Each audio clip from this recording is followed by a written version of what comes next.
am Mrs. Limwena, and I'm your tutor for English Module 1. For this very moment, I will take you through to alert you and to help you out to be able to prepare better for your examination.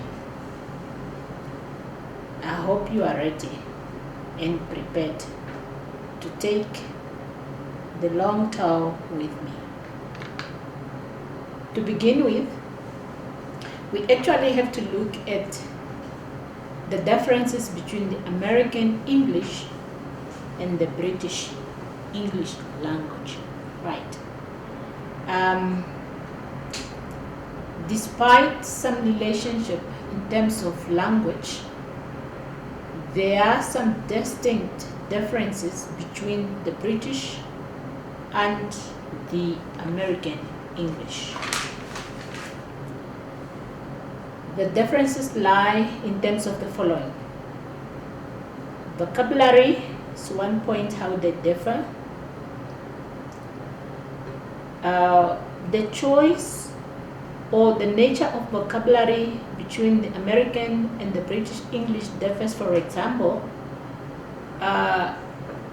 if a speaker chooses to use American English, for example, in terms of identification of transportation material, one might say truck in America, and in British, someone might say lorry. Nouns. The use of noun is one point how these two languages differ. In America, or in American language or American English, right, there is a usage in terms of collective nouns only, whereas in British, collective nouns can be singular or plural. So what I mean by this, American English only make use of singular collective nouns. Third, auxiliary verbs. American English or American language users, they only use auxiliary which are less formal than the British English. Fourth, the use of the past tense. That is where the one difference lies. American English or American language users, they use past verbs which end with the ed, right? While in British, they opt to use the one that ends with nt at the end. For example, if you have the word learned, okay, would you categorize it as British or as American? Spelling is where there is a vast difference in terms of these two languages. Sometimes students get confused as to which one to use at this particular moment. The Namibian curriculum dictates that students should make use of the British English. Therefore, you should adhere to that rule. For example, the word color in American English is spelled differently from the word color in British English. As you prepare for examination, please pay attention to the aspect that I had mentioned, right?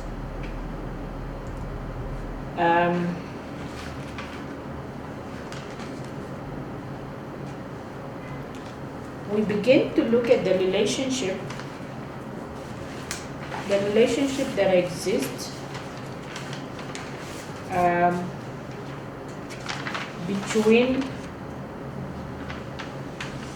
British English and the Indo-European languages.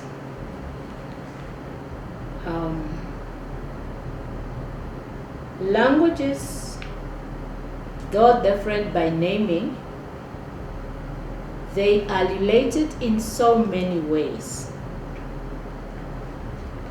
For instance, in this particular case,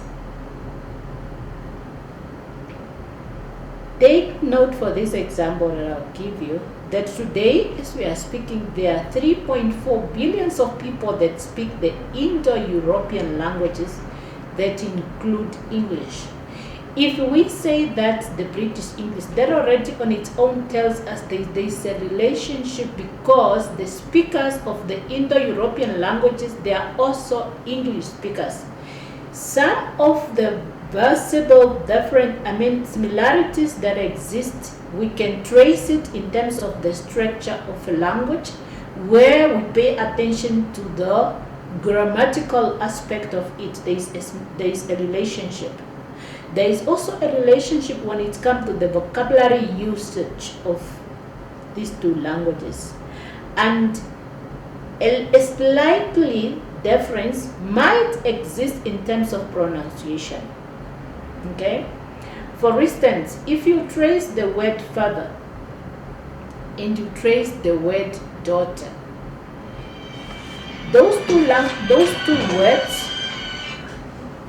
words, in fact, they actually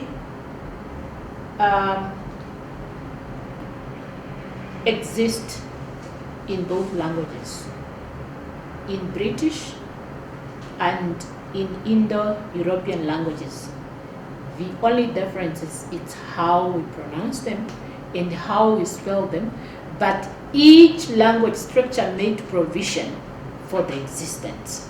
That on its own tells you that although we might pronounce different, we might spell different, we might construct sentences differently, there is always a link in these two languages. All right.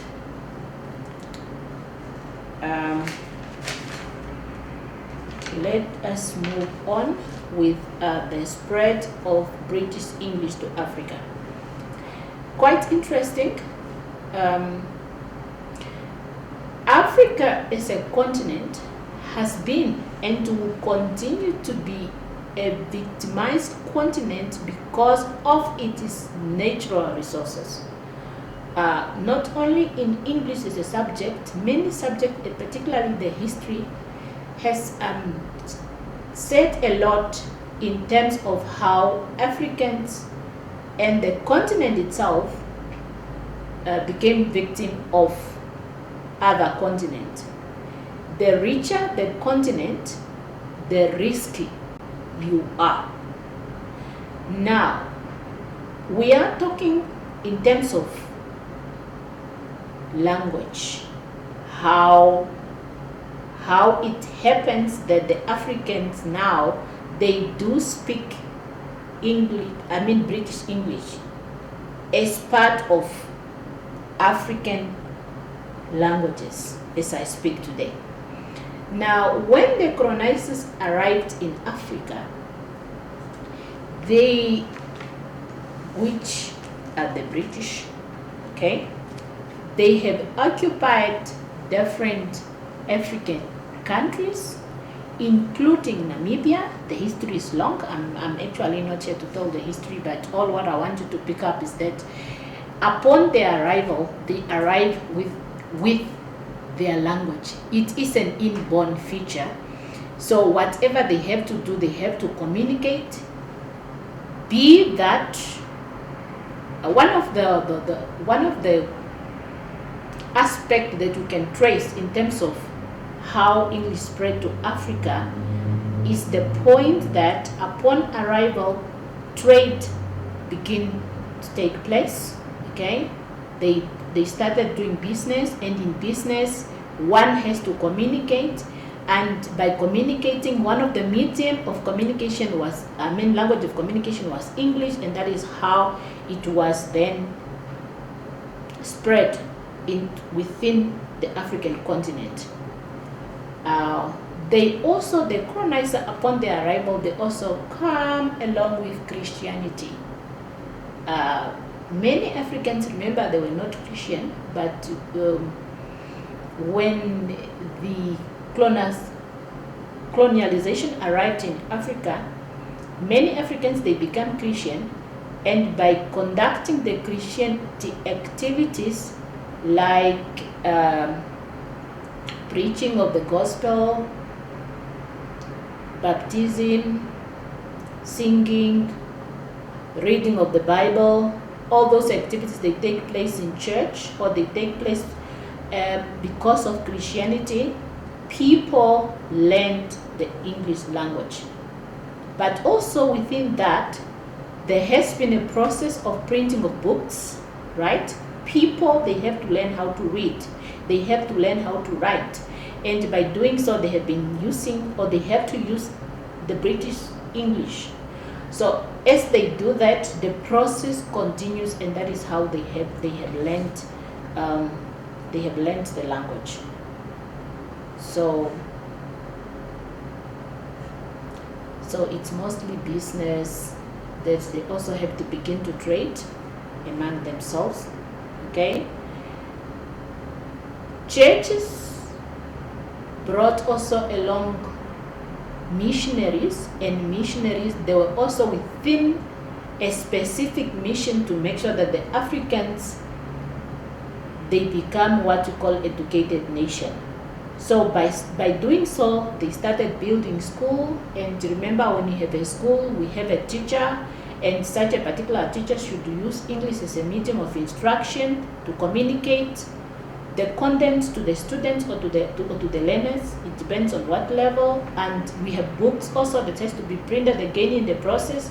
We have an examination that has to be conducted, and we have assessment that has to be conducted.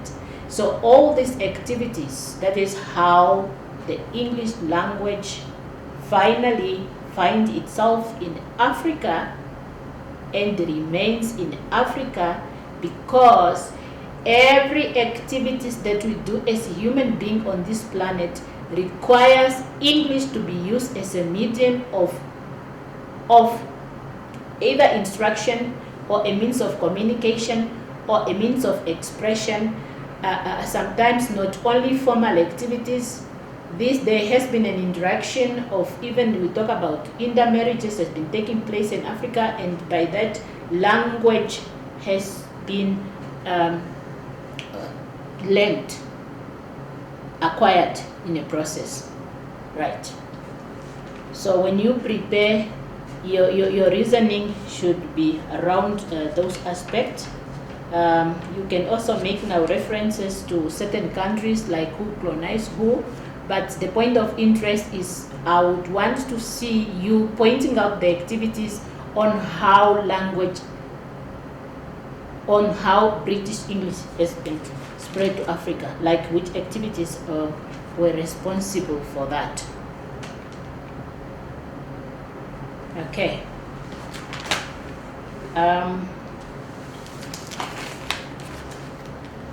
The next point is for us to be able to pick up the differences between the standard language and non-standard language. Now here, you need to put emphasis on what it means when we say the language is standard, right?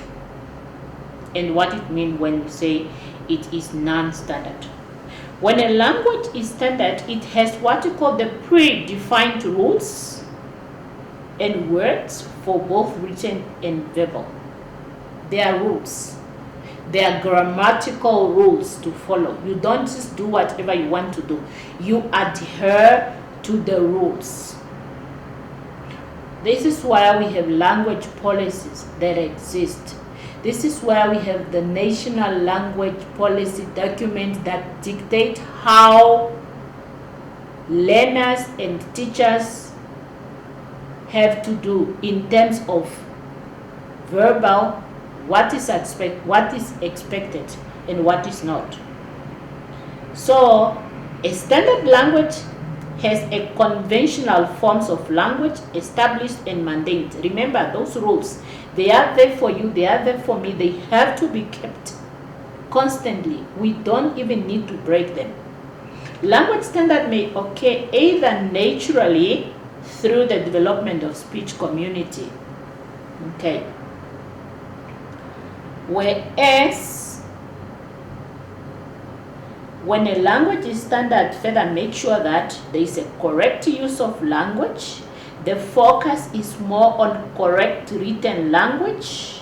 There is a legitimate use of verbal language use when used in speech. Okay. Whereas when we say that the language is non-standard, it means that it fails to have established rules. It doesn't have established rules. It doesn't have, it's not been maintained. Even when we speak in a speech community, we can say anything and there is nothing established to control the usage in terms of verbal and written aspect. So that qualifies to be non-standard, right? We quickly have to look at the importance of standard language. Why this is so crucial? Okay.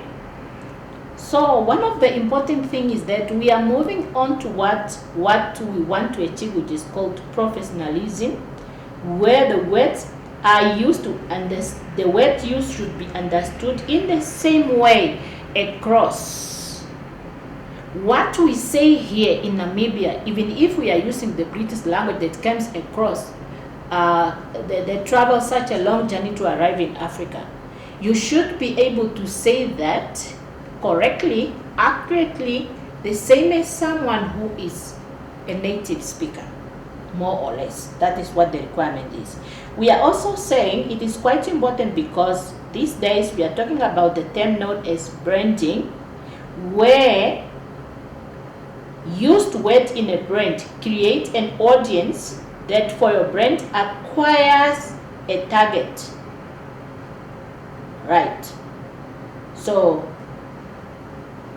that is also one reason why the standard language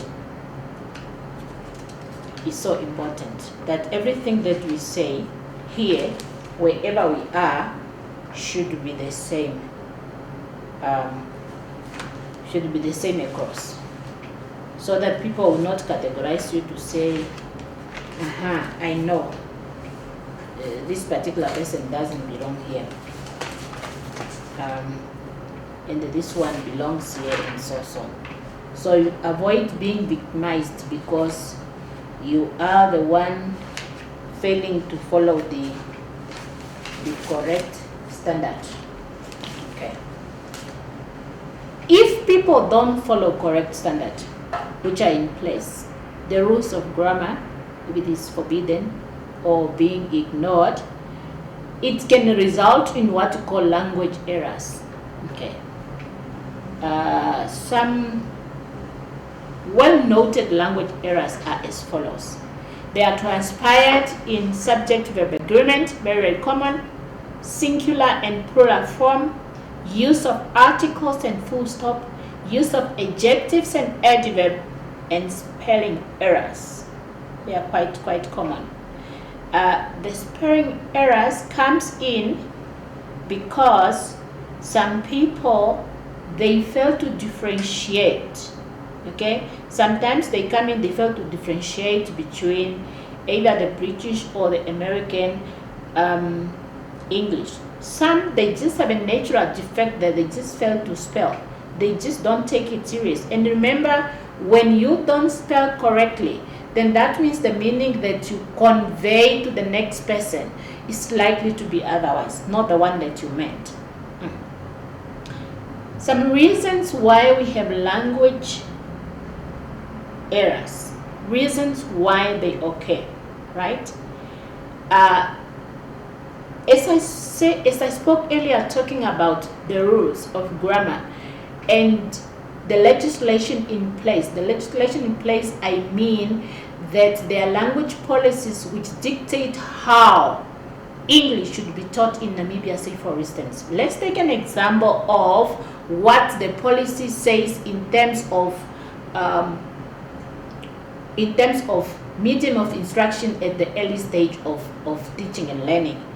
If we go to the lower primaries, mother tongue or learners should be taught in their mother tongue, right? Remember, you start with your mother tongue, and somewhere the teacher will also talk to you or has to instruct you something in English as you begin to go to the upper grade. At the early onset, this is how errors start, because for some learners, remember, they can even do what you call the direct translation, where you try to understand from the perspective of your mother tongue, where you convert what you know from your mother tongue side into English, and that is how some errors start to emerge. So we also have a point of the negative attitudes of learners toward the learning of English. Remember, it is a second language. It is not a first language, more especially in the African continent, especially also in Namibia. So the students, the learners, they have that attitude of, for what? Why it's an official language. They even want to shift us back, questioning the matter of why we chose it. Remember, a second language learning is not the same as the native language acquisition. Those two things are quite different, and sometimes they pose challenges in terms of how we learn them. It needs a positive attitude. You yourself, you should have a will to learn. You tell yourself, no, I have to learn this, without being forced. Now, the moment you develop a negative attitude, it's likely to bear some negative consequences, and that will transpire errors at the end of the day. Okay. I think I have said something there. I'll move on to the types of nouns. At this level, I believe everybody knows what a noun is. Okay, it is a naming word. I am quite interested in the categories, and first I will look at the common nouns. Common nouns, they are the building blocks of vocabularies. Okay, the common nouns are meant for naming a person, a place, an animal, or a thing. Okay, and they have the same thing in common, especially that. Okay, common noun, it doesn't need to be capitalized anyway. That is the key important thing that you also need to. They just name things in general, and they don't need to be capitalized. Okay, like a shoe, you don't need to, unless it's attached to her.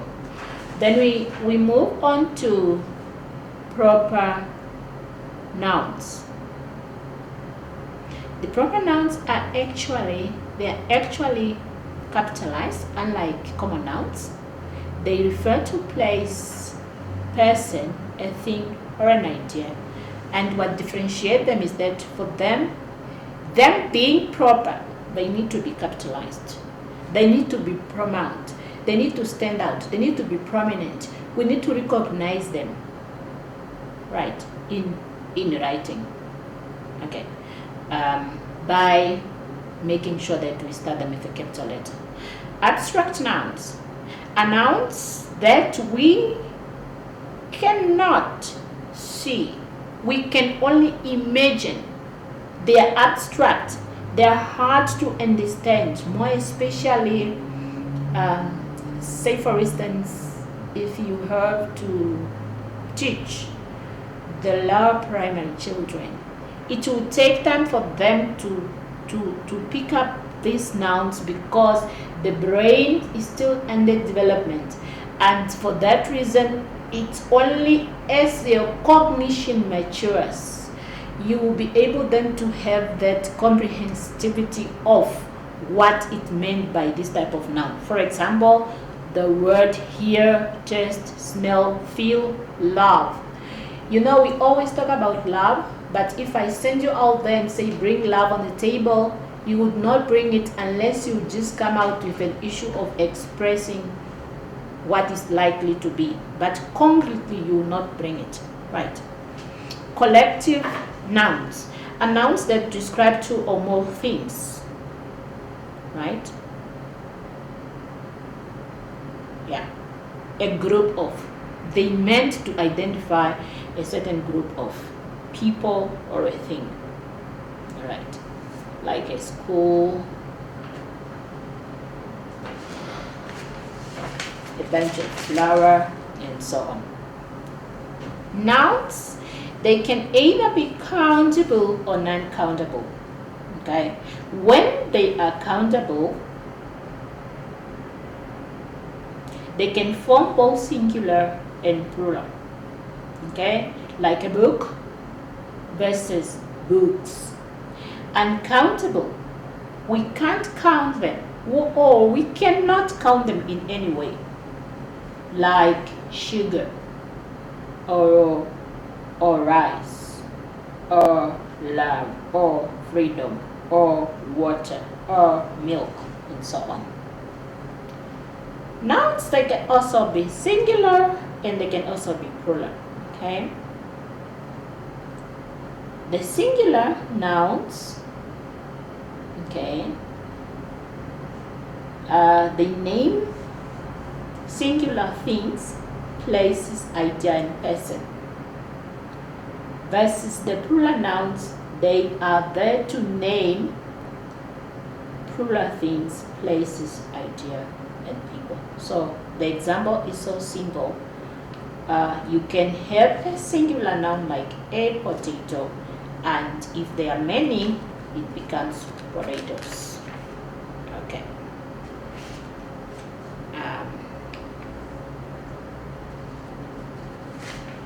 We move on to the types of pronouns.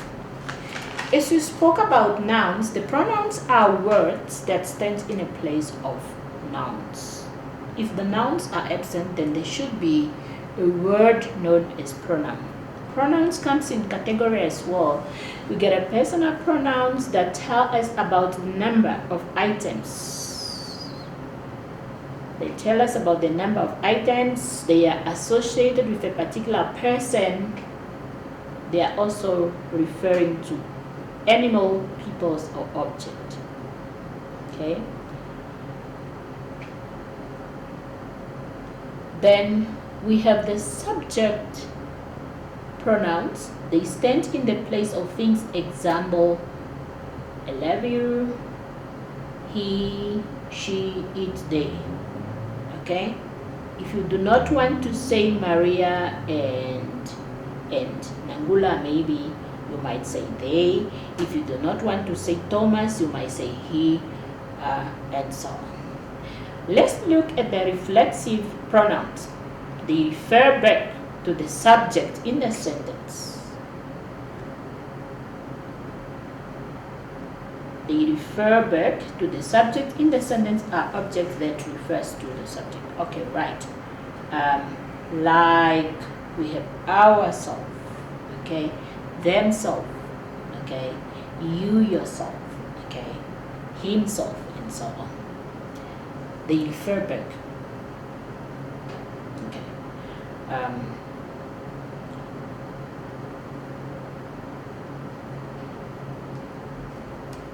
We move on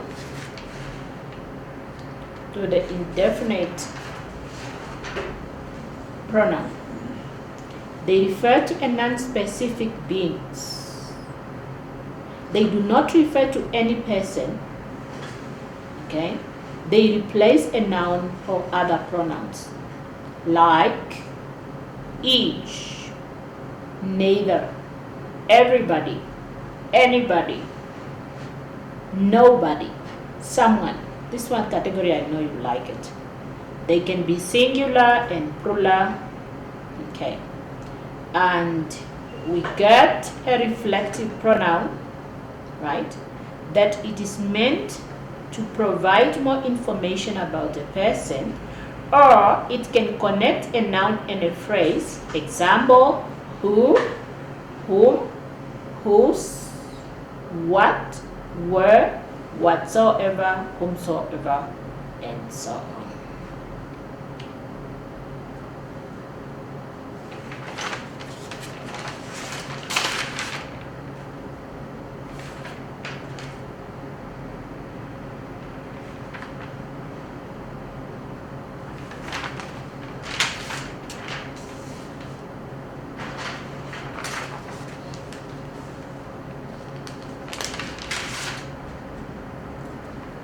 Right. We have the categories of verbs, right? In fact, the verbs are words that are meant to tell us the action being carried out. The action can be carried out in the present tense, it can be carried out in the past, it can be carried out in a way that the verb has to change its form. Right. We also have, not in terms of changing forms, but in terms of telling us what the verb is doing, like the modal verbs versus the future verbs.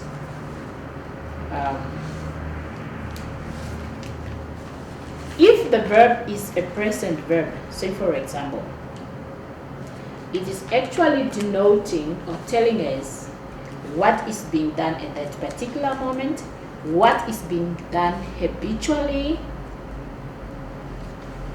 or what is being done usually. Like, we can have a verb like goes. He goes to school every day. Right. In that particular statement, you can see that there's a significance in terms of a present verb. And past verbs, past verb tense, they are actually pointing out what has happened. And many of these particular type of verbs, they end with the ed. And the participle, same apply. Irregular verbs are those ones that continuously changing the forms unexpected. And the modality ones are those ones that are telling us about expression of the possibility. They tell us about the modality. For example, if you say may I might be there, I shall be there, it could be, all those they are denoting the modality. In the future verbs, they are just actually pointing out what will happen tomorrow, after an hour, by saying I will be, because you didn't do it now, but it will be done in future. We move on to the adjectives, right? We move on to the adjectives, categories of an adjective, and we begin to look at the function of the adjectives. In fact, adjectives are words that add flavor to our story by being descriptive, okay? They provide more information about a noun. They can tell us about the color of a noun, the shape of a noun, the size, the texture, and the sound. It depends on what type of adjective are you using. Let's quickly look at the adjectives of quality. They describe and give more information about the noun. They provide more information on the character and the content of the sentence. If they are in use, that is, if they are in use in a particular sentence, expect to hear about the character and the content of a sentence. Like, he is a clever boy, versus Maria is a beautiful lady. Okay. Let's quickly look at the adjective of quantity. As the word imply, the word quantity on its own, if you know what it means, then it's easy for you to know what adjective of quantities are. They tell us about the quantity of a proper amount, but not an exact amount. Okay, for example, some, little, much, enough. I just try to give you some example. Adjectives of orders are two or more adjectives which appear in front of a noun phrase. For example, this adjective of order, they take a different categories. There is a rule on how we have to write them. In fact, for today, we are not paying attention to the rules, but what I'm telling you is they are categorized, they are in a specific order. We can have the one for opinion, okay, like lovely, usually. We can have the one for size, like big, small, and so on. They just a variety. When you study these adjectives, you can spend some time and go in details to pick up more. We have also adjectives known as the demonstrative adjective, quite common. They tell more about what is being spoken, what is the relative position of a noun in terms of time and space. Where is that? Okay? They are usually used to modify singular and plural noun. For example, you can say those people, okay, that book, this pen, the those and the that and the this. It is what is called the demonstrative adjective, and it is actually just trying to modify or provide more information about where is that particular noun, right? Let's move on to the commands. The army. There is a statement that says we are here to fire and hire. People say that. What do they mean?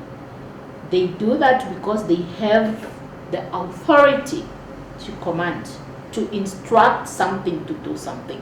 Like stop talking.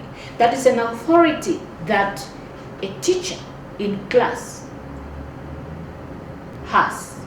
So you can tell the learners to stop talking. When you say stop talking, you command them and they should stop because you have the authority, you have the power to do that. Okay. Good. Imperative. Imperative refers to a part or a word that conveys a command, a request, or a request. Okay?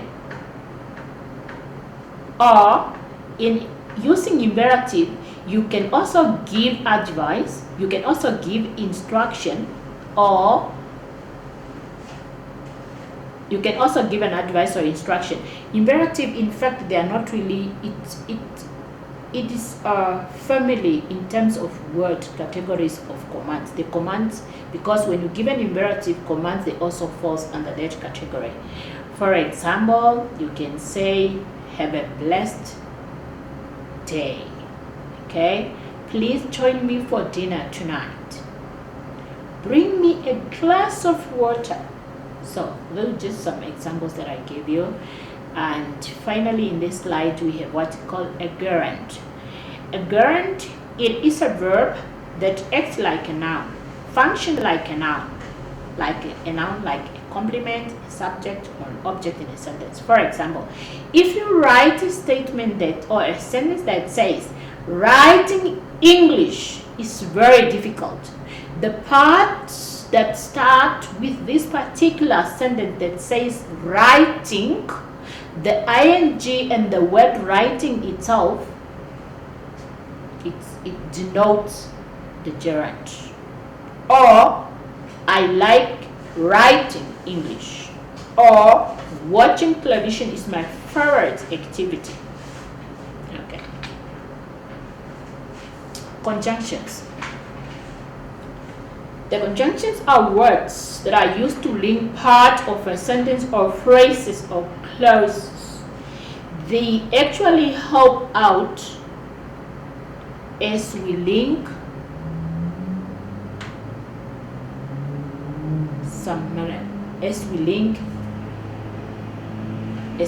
words in a sentence, more especially when someone asks you to form types of sentence or to construct types of sentence where you may use the subordinate conjunction, the correlative conjunction, the coordinating conjunction, where you talk about your although, your unless, and since. You talk about your because, the and so. The types of sentences are either simple, complex, and compound, right? I would like to emphasize on this because of time. The structure of a paragraph. Remember, when you are given work to write, consider that we pay attention to how you write your paragraph. So the paragraph should have a topic sentence that introduces the main idea, supportive sentence that extend and give the details, where you can probably provide example if needed, and every paragraph you should have what you call a concluding sentence that sum up the main idea in a paragraph. Okay. Quite important, let us look at the literal devices. And to start with the literal devices, you should be able to give the differences between the connotative language and the denotative language. Okay.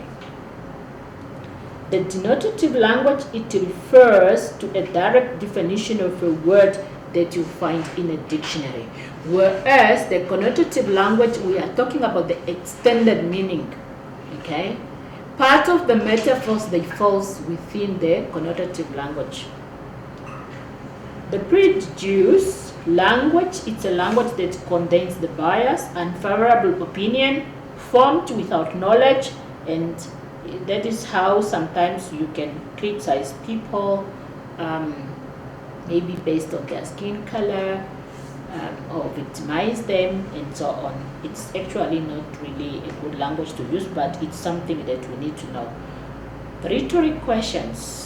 These are questions asked in order to create dramatic effect or to make point rather than to get the answer. They are used to engage the audience and to persuade them to agree to what you are talking about. Like, is raining wet, for example. Okay. And we got a point, which is the last, that is talking about the sound devices. Okay. Part of our ritual work requires us to be able to utilize the different sound devices. And in this particular instance, we have to look at the alliteration versus the assonance. What does it mean? Imagine you are writing a poem, and for it to rhyme better, you should make use of some literal devices where you might employ the alliteration, meaning that you have to repeat a consonant at the beginning of a word, right?